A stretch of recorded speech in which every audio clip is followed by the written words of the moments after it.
Pada tanggal 30 Desember 2023 di sidang pleno Partai Pekerja Korea, pemimpin Korea Utara menolak tujuan reunifikasi Korea secara damai dan menggambarkan hubungan antar Korea sebagai hubungan yang bermusuhan. Ia juga memerintahkan peningkatan kemampuan militer untuk menaklukkan Korea Selatan jika terjadi kemungkinan konflik. Perkataan Kim telah menimbulkan kekhawatiran di semenanjung Korea. Dua pakar hubungan antar Korea terkemuka, Robert Carlin dan Siegfried Hacker, bahkan menyatakan bahwa Kim Jong-un telah memutuskan untuk memulai perang. Seperti biasa, permasalahannya rumit. Mari kita lihat. Selamat datang di 20th Report.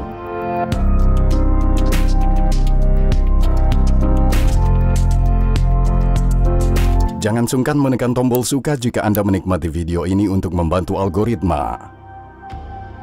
Selama 75 tahun, konfrontasi telah mendominasi hubungan antara Republik Korea dan Republik Demokratik Rakyat Korea. Perang Korea tahun 1950-1953 tidak hanya merenggut nyawa jutaan orang dan menimbulkan kehancuran, tetapi juga melanggengkan perpecahan di semenanjung Korea. Hal ini menyebabkan negara-negara Korea membangun subjektivitas mereka yang bertentangan satu sama lain dan mengambil tindakan permusuhan secara terbuka terhadap satu sama lain. Pada tahun-tahun berikutnya, baik Pyongyang maupun Seoul tidak melewati ambang perang. Namun, ketegangan terus terjadi, seringkali mengakibatkan banyak kematian. Antara tahun 1966 dan 1969 misalnya, ratusan tentara dari kedua belah pihak tewas dalam bentrokan perbatasan yang sering terjadi. Terlepas dari permusuhan yang ada, terdapat juga momen-momen pemulihan hubungan dan dialog dalam hubungan antar Korea. Pertemuan pertama antara perwakilan kedua Korea terjadi pada bulan Juli 1972. Dokumen yang mereka tanda tangani menandakan kesediaan untuk melakukan dialog demi reunifikasi Korea. Hal ini didasarkan pada 3 prinsip reunifikasi pemimpin Korea antara Kim Il-sung yang telah diumumkan beberapa bulan sebelumnya. Berdasarkan prinsip-prinsip berikut, reunifikasi harus dicapai.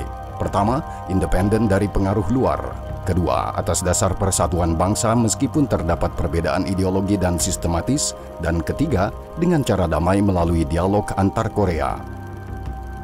Meskipun perjanjian tahun 1972 tidak menyelesaikan perselisihan yang terjadi saat ini, perjanjian tersebut menjadi dasar pembicaraan pada tahun-tahun berikutnya. Secara khusus, apa yang disebut sebagai dekade sinar matahari pada tahun 1998 hingga 2008 dan pemulihan hubungan antar Korea pada tahun 2018 telah menunjukkan bahwa dialog meskipun sulit namun dapat dilakukan. Namun, perkembangan terkini menunjukkan bahwa beberapa bulan mendatang akan ditandai dengan meningkatnya ketegangan antar Korea. Penghargaan besar atas hal ini diberikan kepada Kim Jong-un yang secara efektif telah meninggalkan doktrin Korea Utara pada tahun 1972 terhadap Korea Selatan. Pada tanggal 30 Desember 2023 di sidang pleno Partai Pekerja Korea, pemimpin Korea Utara menolak tujuan reunifikasi Korea secara damai dan menggambarkan hubungan antar Korea sebagai hubungan yang bermusuhan dan menunjukkan perlunya mempersiapkan kemampuan militer untuk menaklukkan Korea Selatan jika terjadi kemungkinan konflik. Pada tanggal 16 Januari dalam sidang parlemen, Kim mengumumkan amandemen terhadap konstitusi Korea Utara yang memerintahkan untuk menghapus pasal-pasal tentang reunifikasi, konsiliasi, dan persatuan nasional Korea yang akan diganti dengan ketentuan yang mendefinisikan Republik Korea sebagai musuh utama Korea Utara. Beberapa hari kemudian, Unification Arch di Pyongyang yang dibangun pada tahun 2001 untuk melambangkan rekonsiliasi Korea dibongkar dan lembaga-lembaga yang bertanggung jawab atas hubungan antar Korea dibongkar. Secara signifikan, pemimpin Korea Utara tersebut menolak kemungkinan berdialog tidak hanya dengan otoritas konservatif yang ada di Republik Korea saat ini, namun juga dengan calon penerus mereka yang liberal. Faktanya, ia mengakui bahwa setiap pemerintahan di Seoul, baik pemerintah konservatif atau liberal, sebenarnya berupaya menyerap negara-negara utara yang lebih lemah ke negara-negara selatan yang lebih kuat. Kata-kata Kim Jong-un mendorong dua peneliti Amerika yang dihormati, Robert Carlin, seorang analis lama CIA dan pejabat Departemen Luar Negeri, dan Siegfried Hacker, seorang ahli fisika nuklir dan mantan direktur Pusat Nuklir Los Alamos, untuk membuat klaim yang mengkhawatirkan. Melalui situs khusus 38 North, mereka berpendapat bahwa pemimpin Korea Utara telah membuat keputusan strategis untuk berperang. Pandangan Carlin dan Hacker tentang kemungkinan pecahnya perang di semenanjung Korea menjadi viral. Namun, sikap seperti itu nampaknya sangat dipertanyakan karena sulit menemukan argumen yang meyakinkan bahwa perang akan membawa hasil positif bagi pihak berwenang di Pyongyang. Selain itu, fokus pada kemungkinan terjadinya perang merupakan pengalih perhatian terhadap ancaman yang lebih mungkin terjadi dan nyata. Fakta bahwa Kim Jong-un tidak mungkin melancarkan perang bunuh diri bukan berarti tidak ada alasan untuk khawatir. Karakterisasi Kim mengenai hubungan antara Korea sebagai permusuhan pertama-tama merupakan penilaian realistis mengenai hubungan yang telah terjadi selama beberapa dekade. Mengabaikan gagasan dialog antar Korea mungkin menunjukkan bahwa Korea Utara telah menganggap kontak dengan Korea Selatan sebagai hal yang mahal dan reunifikasi di bawah formula perdamaian sebagai hal yang berbahaya. Memang benar, reunifikasi dengan Korea Selatan yang demokratis dan pasar bebas akan menjadi bencana bagi pihak berwenang di Pyongyang jika hanya karena hilangnya kendali atas informasi. Keseriusan masalah ini tergambar dari fakta bahwa pemerintah Korea Utara dalam beberapa tahun terakhir telah meningkatkan tindakan keras mereka terhadap pengaruh luar dalam masyarakat, termasuk budaya pop Korea Selatan. Akankah pihak berwenang di Pyongyang mencoba untuk mencaplok Korea Selatan dan mencoba memperluas kendali atas 50 juta warga Korea lainnya? Mengingat bahwa mengendalikan 25 juta penduduk Korea Utara sudah merupakan sebuah tantangan. Terlepas dari sifat totaliter pemerintahan Kim Jong-un, rasionalitas tindakannya tidak dapat disangkal. Ia harus sadar bahwa ia tidak akan mampu memenangkan konflik dengan angkatan bersenjata Amerika Serikat dan Korea Selatan yang memiliki keunggulan nuklir dan konvensional. Selain itu, ia perlu mengumpulkan sumber daya militer dan mengembangkan fasilitas di dekat perbatasan dengan Korea Selatan untuk mempersiapkan konflik. Sementara itu, menurut laporan dari pemerintah Amerika Serikat, Inggris, dan Ukraina, Korea Utara telah mengirimkan sejumlah besar peralatan militer ke Rusia dalam beberapa bulan terakhir untuk mendukung agresi mereka terhadap Ukraina. Kita tidak boleh lupa bahwa intimidasi adalah bagian dari logika hubungan Utara-Selatan. Pyongyang tidak segan-segan mengancam untuk mengubah Seoul menjadi lautan api ketika negara tersebut masih secara resmi mempertahankan retorika unifikasinya. Lebih jauh lagi, dalam pidatonya di depan partai dan parlemen, Kim tidak berbicara tentang kesediaan tanpa syarat untuk berperang. Sebaliknya, ia menetapkan bahwa tindakan militer hanya akan dilakukan sebagai respons terhadap provokasi musuh. Walaupun Korea Utara terbiasa menyalahkan pihak lain atas permasalahan yang mereka hadapi, faktanya bukan hanya tindakan mereka yang meningkatkan ketegangan di semenanjung Korea dalam beberapa bulan terakhir. Pemerintahan Presiden Korea Selatan Yoon Suk Yeol yang menjabat sejak tahun 2022 telah memperluas skala dan cakupan latihan militer bersama dengan Amerika Serikat, membangun kemampuan militernya sendiri, dan memperkuat kerjasama trilateral dengan Amerika Serikat dan Jepang. Pada saat yang sama, mereka juga meningkatkan retorika konfrontatifnya terhadap Korea Utara. Oleh karena itu, tindakan Korea Utara bukanlah sebuah ketidakpastian. Fakta bahwa Kim Jong-un kemungkinan tidak mempersiapkan perang tidak berarti tidak ada masalah lain. Ancaman selain perang memang nyata dan terus berkembang. Korea Utara memiliki sejarah panjang dalam menggunakan provokasi militer terbatas untuk berbagai tujuan. Meskipun selama Perang Dingin, hal ini digunakan untuk mengacaukan situasi politik di Korea Selatan, namun dalam beberapa tahun terakhir, hal ini terutama digunakan untuk menguji kredibilitas aliansi Korea Selatan dengan Amerika Serikat. Perkembangan persenjataan militer Korea Utara sangat mengkhawatirkan. Hal ini memperluas jangkauan tindakan potensial Korea Utara terhadap Korea Selatan dan Amerika Serikat. Dalam sebulan terakhir saja, Pyongyang telah menguji rudal jelajah baru yang diluncurkan dari kapal selam dan berbasis darat. Rudal balistik jarak menengah berbahan bakar padat yang diuji pada bulan Januari dapat menimbulkan masalah serius bagi sistem pertahanan rudal Amerika Serikat. Korea Utara juga sedang mengembangkan kemampuan rudal jarak jauh, rudal balistik antar benua Hwasong-18 yang berpotensi mencapai sasaran di wilayah Amerika Serikat. Tahun lalu, Korea Utara juga mendemonstrasikan hulu ledak nuklir taktis yang lebih kecil yang dapat digunakan pada beberapa kendaraan pengiriman.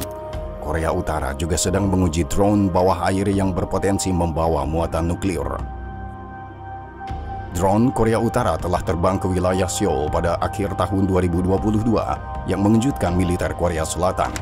Korea Utara juga mengembangkan kemampuan pengintaian dan pengawasan untuk melihat pasukan Amerika Serikat dan Korea Selatan. Setelah berhasil meluncurkan satelit militer pertamanya pada November lalu, 3 satelit lagi diperkirakan akan diluncurkan tahun ini. Pengembangan persenjataan nuklir dan rudal Korea Utara terutama ditujukan untuk memperkuat pencegahan nuklirnya. Hal ini dipandang sebagai jaminan kelangsungan hidup rezim di Pyongyang. Korea Utara juga berupaya mempengaruhi negara-negara lain dan situasi di kawasan melalui persenjataan nuklir dan rudalnya. Secara khusus, hal ini bertujuan untuk melemahkan kredibilitas Washington di mata sekutu-sekutunya. Korea Utara ingin menciptakan situasi di mana Amerika Serikat tidak menanggapi serangan Korea Utara terhadap Korea Selatan karena takut akan serangan balik nuklir Korea Utara terhadap pangkalan Amerika Serikat di wilayah tersebut atau bahkan di wilayah Amerika Serikat. Selain pengembangan kemampuan militernya, Korea Utara juga berusaha memanfaatkan situasi internasional seefisien mungkin. Kim Jong-un dalam beberapa kesempatan menyebut situasi global saat ini sebagai perang dingin baru. Persaingan Amerika Serikat Tiongkok dan invasi Rusia ke Ukraina yang merupakan bagian dari hal ini memberikan konteks yang lebih luas bagi aktivitas Korea Utara. Dalam kenyataan meningkatnya konfrontasi negara-negara besar dan setelah kegagalan perundingan dengan Amerika Serikat pada tahun 2019, Pyongyang melihat pemulihan hubungan dengan Rusia dan Tiongkok sebagai pilihan yang paling masuk akal. Untuk memenuhi kebutuhan perang Rusia di Ukraina, Korea Utara tidak hanya memasok amunisi artileri tetapi juga rudal, termasuk KN-23 yang berbasis pada rudal Iskander. Penggunaan rudal-rudal ini oleh Rusia di Ukraina memberi rezim tersebut kesempatan untuk menguji kegunaannya dalam kondisi pertempuran. Sebagai imbalannya, Korea Utara dapat memperoleh teknologi militer dari Rusia, termasuk teknologi luar angkasa, dukungan politik di Dewan Keamanan PBB, dan bantuan untuk menghindari sanksi. Hubungan dengan Beijing juga sama pentingnya. Dimulainya kembali kerjasama ekonomi dengan Tiongkok setelah pandemi ini yang sangat melemahkan perekonomian Korea Utara merupakan jaminan kelangsungan perekonomian Korea Utara.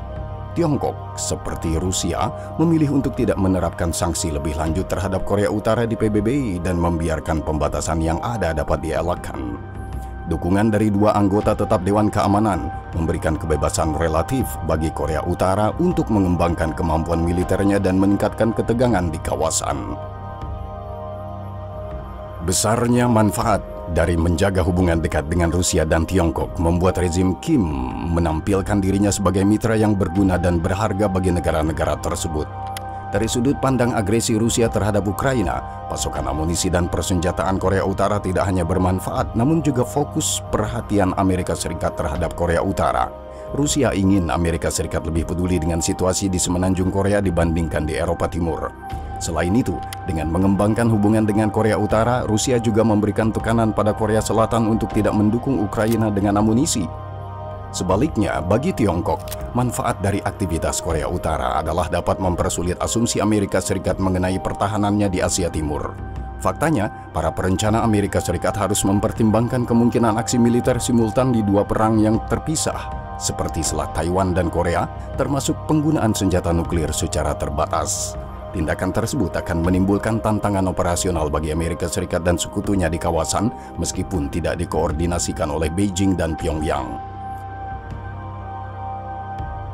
Korea Utara juga dapat mengambil tindakan di bawah ambang batas perang untuk melemahkan kredibilitas aliansi Amerika Serikat yang juga penting bagi Tiongkok dan Rusia.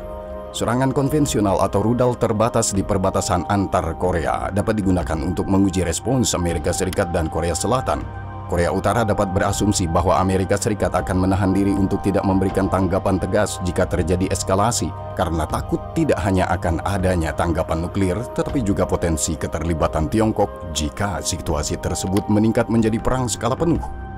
Tanggapan diam dari Washington terhadap provokasi Korea Utara dapat menggoyahkan kepercayaan sekutu Amerika Serikat, baik di Asia Timur dan Eropa, terhadap nilai jaminan keamanan Amerika Serikat. Namun, fakta bahwa tindakan Korea Utara menguntungkan Rusia dan Tiongkok tidak berarti bahwa negara tersebut berada di bawah kendali mereka. Pihak berwenang di Pyongyang memperlakukan kedua negara bertetangga itu sebagai orang yang berperan penting, bahkan terkadang mengambil tindakan yang bermusuhan terhadap mereka. Pada tahun 2021-2022 misalnya, peretas Korea Utara mencuri informasi dari perusahaan rudal Rusia. Sebaliknya, hubungan Pyongyang dengan Beijing ditandai dengan ketidakpercayaan yang mendalam. Itulah sebabnya Kim Jong-un meningkatkan kerjasama dengan Rusia pada tahun lalu untuk memberi isyarat kepada Xi Jinping bahwa ia tidak hanya bergantung pada Tiongkok dan juga dapat mengandalkan Tiongkok. Dukungan Vladimir Putin. Korea Utara mempunyai banyak pilihan untuk melakukan serangan terbatas terhadap Korea Selatan. Menurut pemerintah Korea Selatan, sejak berakhirnya Perang Korea pada tahun 1953 hingga akhir tahun 2022, Utara telah melakukan 1.119 provokasi lokal dalam berbagai bentuk terhadap Selatan. Sekitar 50% diantaranya berada di laut, 45% di darat, dan 5% di udara. Risiko terjadinya insiden atau bahkan konflik perbatasan kini semakin tinggi karena Korea Utara melanggar perjanjian tentang tindakan membangun kepercayaan tahun 2018 di perbatasan antar Korea pada bulan November lalu. Namun, sebelumnya Korea Selatan menangguhkan sebagian dari perjanjian tersebut. Perjanjian ini antara lain mencakup penangguhan beberapa latihan militer di dekat zona demilitarisasi dan pengaktifan prosedur pencegahan insiden perbatasan. Pada awal Januari, peluru ditembakkan ke perbatasan maritim yang disengketakan dengan Korea Selatan di dekat Pulau Yeonpyeong dan Baeknyeong yang menandakan kejadian di bulan-bulan berikutnya. Kali ini Korea Selatan segera membalas dengan penembakan ke pihak Korea Utara dan tidak ada korban jiwa. Namun perlu diingat bahwa situasi di wilayah ini terkadang jauh lebih buruk. Pada tahun 2010 misalnya, Korea Utara pertama kali menenggelamkan sebuah kapal Korea Selatan. 46 pelaut tewas dan kemudian menembaki Yeonpyeong, 4 orang tewas. Eskalasi besar dapat terjadi pada musim semi dengan manuver tahunan Korea Selatan dengan Amerika Serikat dijadwalkan pada bulan Maret dan pemilihan umum Korea Selatan pada bulan April. Korea Utara juga dapat meningkatkan aktivitas peretasan dan intelijen di selatan, misalnya untuk mencuri dana, rencana operasional militer, atau bahkan mengatur serangan teroris. Elemen tambahan dari eskalasi bisa berupa uji coba rudal lebih lanjut dan mungkin uji coba nuklir. Terakhir, Kim Jong-un mungkin memutuskan untuk secara bertahap meningkatkan ketegangan menjelang pemilihan Presiden Amerika Serikat pada bulan November. Situasinya akan serupa dengan yang terjadi pada tahun 2017. Saat itu, untuk memperkuat posisi negosiasi menjelang pembicaraan dengan pemerintahan Donald Trump, DPRK melakukan beberapa kali uji coba rudal dan senjata hidrogen. Mengingat kemungkinan kemenangannya dalam pemilu tahun ini, Korea Utara mungkin bersiap untuk kembali melakukan perundingan dengan pemerintahan baru. Namun, diragukan apakah hal ini akan mencakup denuklirisasi. Perundingan mengenai hal ini gagal pada tahun 2019 dan Korea Utara telah memperluas persenjataannya. Kim mungkin bersedia berdialog dengan Trump dengan dalih membahas senjata nuklir, namun dengan tujuan mendapatkan konsesi sebagai imbalan untuk mengurangi ketegangan aliansi Amerika Serikat dengan Korea Selatan atau keringanan sanksi. Pembicaraan dengan Amerika juga dapat memperkuat posisi Pyongyang dalam hubungannya dengan Tiongkok dan Rusia. Penerapan garis konfrontasi terbuka terhadap Selatan merupakan pembenaran lebih lanjut atas kemungkinan berbagai jenis tindakan agresif di bawah ambang batas perang. Dengan meradikalisasi pendiriannya, Pyongyang memberi isyarat kepada Seoul bahwa mereka tidak akan ragu menggunakan senjata nuklir terhadap Korea Selatan jika terjadi potensi konflik. Dalam jangka pendek, kecil kemungkinannya Korea Selatan yang berada di bawah tekanan dari negara tetangganya di utara akan mengendurkan kerjasamanya dengan sekutunya Amerika Serikat dan mengabaikan perluasan kemampuan militernya. Namun dalam jangka panjang, tindakan Korea Utara dapat menimbulkan perpecahan di kalangan elit politik di selatan, atau setidaknya itulah visi Kim mengenai kebijakan tersebut. Oleh karena itu, kekuatan utama pengaruh Pyongyang terhadap proses politik di Korea Selatan bukanlah invasi, melainkan ancaman yang didukung oleh pengembangan kemampuan nuklir dan rudal. Ringkasnya, permulaan agresi besar-besaran oleh Korea Utara sangat kecil kemungkinannya. Memulai perang tidak akan menyelesaikan masalah Kim Jong-un. Oleh karena itu, bahayanya bukanlah Korea Utara dengan sengaja memulai perang, namun hal ini bisa terjadi akibat eskalasi berlebihan yang dipicu oleh provokasi rutin di bawah ambang batas perang. Pelanggaran perbatasan laut, baku tembak di zona demilitarisasi, uji coba rudal, penggunaan drone atau serangan dunia maya. Menanggapi ancaman-ancaman ini akan menguji kredibilitas aliansi Korea Selatan Amerika Serikat. Mereka akan menghadapi tugas yang sulit untuk mencapai keseimbangan antara tanggapan yang perlu dan tegas terhadap tindakan Korea Utara dan menahan diri dari tanggapan yang ditafsirkan oleh pihak berwenang di Pyongyang sebagai awal dari perang yang akan segera terjadi. Itulah sebabnya Amerika Serikat mungkin bersedia membangun saluran komunikasi dengan Korea Utara. Hal ini akan mengurangi risiko kesalahpahaman jika terjadi eskalasi yang tidak terkendali. Pemerintahan Biden dikatakan telah mengajukan lebih dari 20 proposal pembicaraan dengan Korea Utara yang masing-masing ditolak. Hal ini menunjukkan Kim Jong-un saat ini tidak tertarik untuk bernegosiasi dengan Amerika Serikat. Pertanyaannya adalah, apakah dia akan berubah pikiran?